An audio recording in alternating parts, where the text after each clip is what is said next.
Anies Baswedan mau bikin partai baru ditertawakan oleh Muhaimin Iskandar, dan anak abah akhirnya tidak setuju bila abahnya bikin partai baru.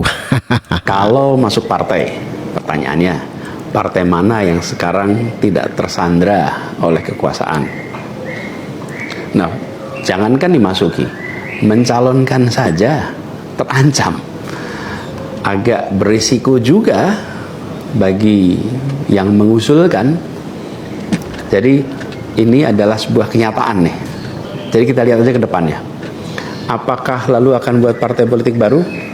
Gini, bila untuk mengumpulkan semua semangat perubahan yang sekarang makin hari makin terasa besar, dan itu menjadi sebuah kekuatan, diperlukan menjadi gerakan, maka membangun ormas atau membangun partai baru, mungkin itu jalan yang akan kami tempuh. Jelajahi cara baru. Namun demikian, apa yang disampaikan Anies Baswedan itu ternyata terlebih dahulu sudah disampaikan oleh Caimin, dan Caimin menertawakannya. Jadi ingat ada teman saya bikin partai, saya tanya ngapain lo bikin partai, udah gabung yang ada aja. Saya cuma pingin dipanggil ketum katanya.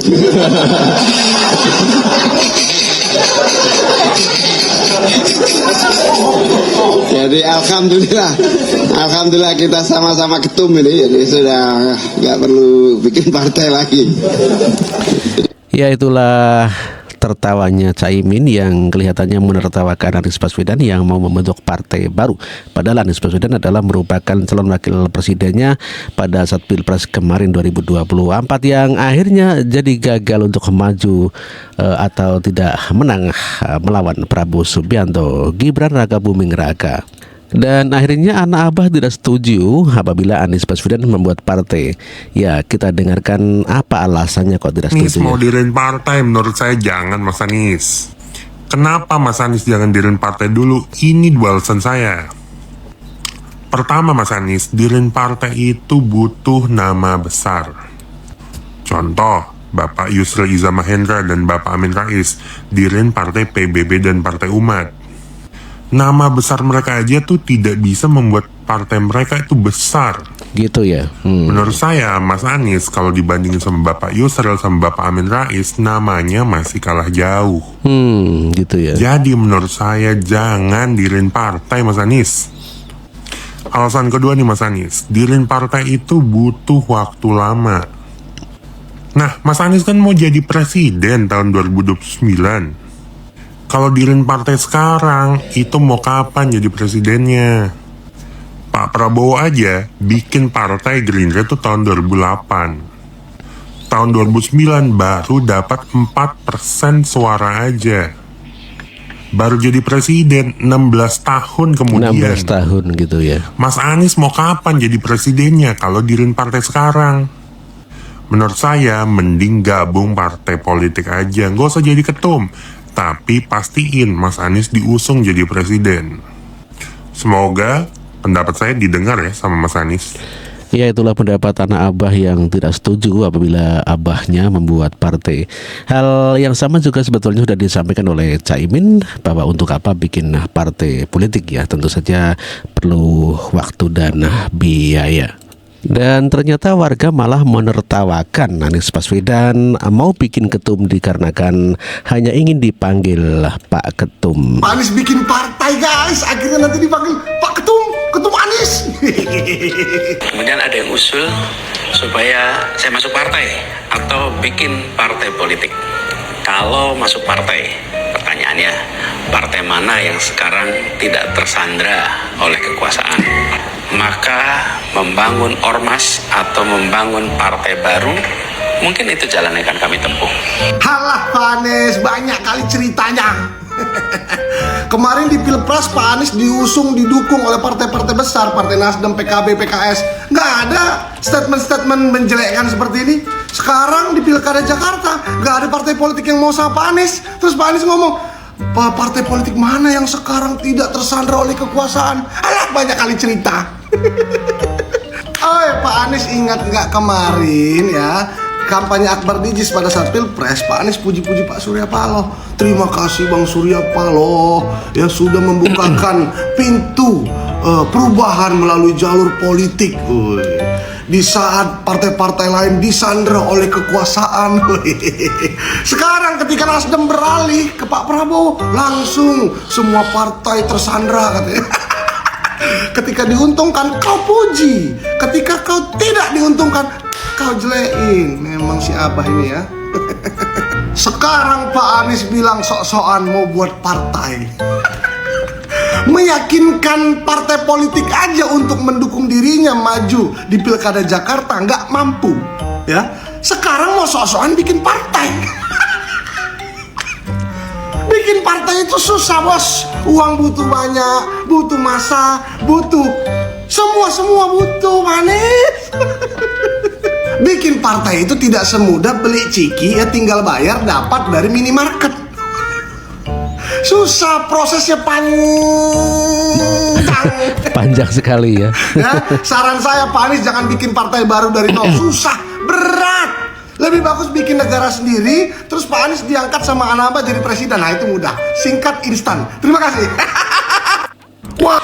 Ya, itulah warga yang mengatakan tak perlu bikin partai baru karena begitu banyak biaya dan waktu, tentunya seperti itu ya. Ya, Rocky Gerung mengatakan bahwa kalau tidak didukung PKS dan Nasdem, Anies Baswedan bisa bikin partai sendiri. Ya, mahal lah bikin partai sendiri, susah.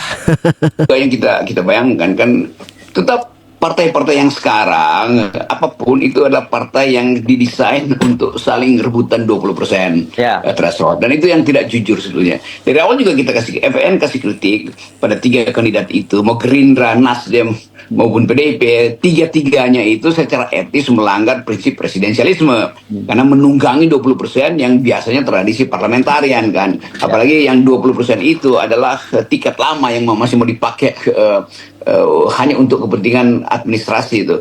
Jadi kalau Anies mau jujur atau mau terus menjadi pemimpin, dia mesti investasi dari sekarang sikap integritasnya itu tidak perlu seolah-olah akan kehilangan pamor kalau nggak jadi gubernur lagi itu. Dan seharusnya dia mulai membangun kekuatan sendiri, kemandirian dia itu akan ditentukan oleh akses dia pada masyarakat sipil gitu. Dan itu sebetulnya tadi betul bikin lagi partai politik, dan ada banyak tema yang belum disentuh oleh partai-partai yang ada sekarang, misalnya soal lingkungan tuh, soal buruh segala macam itu kan ada partai buruh, ada partai lingkungan misalnya, atau partai generasi milenial segala macam. Jadi mulai membaca satu jenis politik baru yang basisnya bukan konstituen politik lama kan. Harusnya Anies bicara begitu tuh. Ya.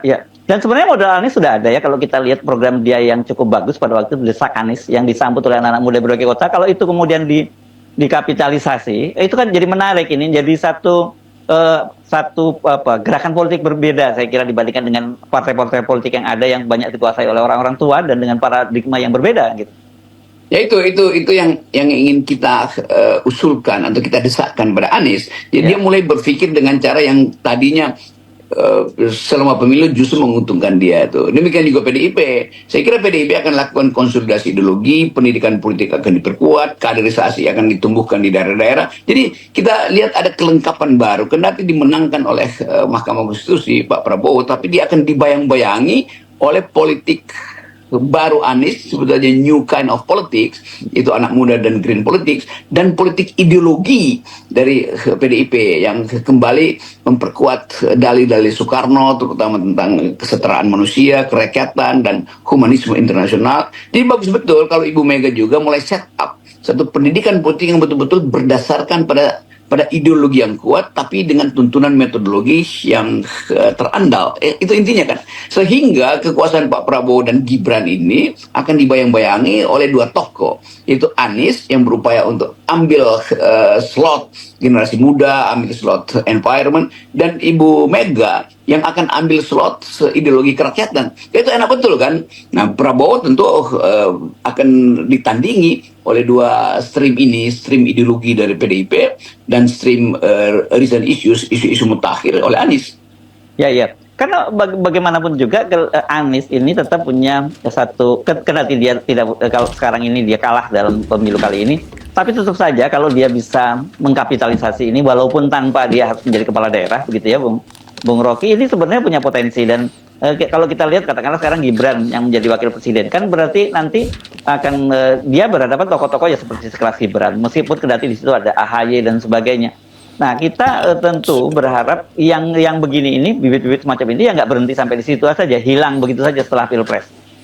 Nah, itu pentingnya kita di FNN terus mengucapkan politik baru. Bukan lagi politik perubahan lah, kalau politik perubahan ya tema Anies kemarin. Ya, politik baru aja kan. Jenis, bahkan bukan sekedar baru, jenis yang baru gitu, a new kind of politics itu. Dan bagi negeri ini memang tidak cukup partai yang ada sekarang itu kan tetap dia warisan dari feodalisme, warisan dari koncok-koncok, orde baru segala macam. Jadi kalau Itulah Rocky Gerung yang mengatakan bahwa partai-partai sekarang adalah partai-partai warisan Orde Baru dan lebih baik bikin partai baru, begitu kata Rocky Gerung.